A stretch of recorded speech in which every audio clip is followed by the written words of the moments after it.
Media and reconciliation. Call to action number 84.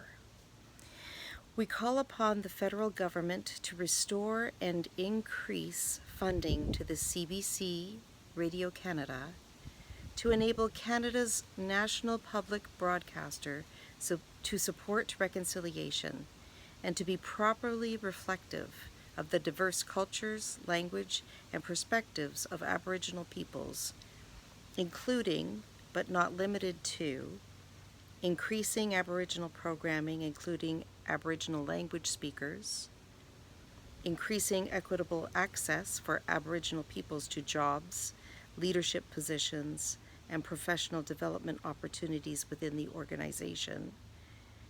3, continuing to provide dedicated news coverage and online public information resources on issues of concern to Aboriginal peoples and all Canadians, including the history and legacy of residential schools and the reconciliation process.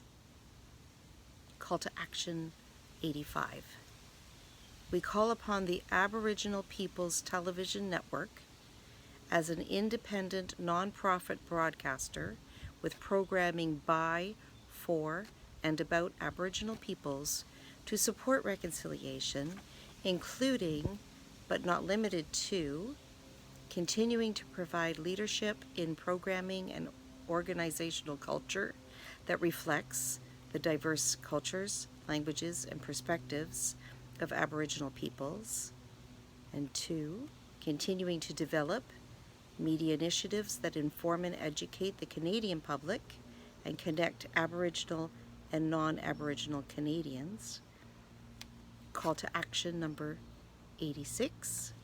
We call upon Canadian journalism programs and media schools to require education for all students on the history of Aboriginal peoples, including the history and legacy of residential schools, the United Nations Declaration on the Rights of Indigenous Peoples, treaties and Aboriginal rights, Indigenous law, and Aboriginal Crown relations.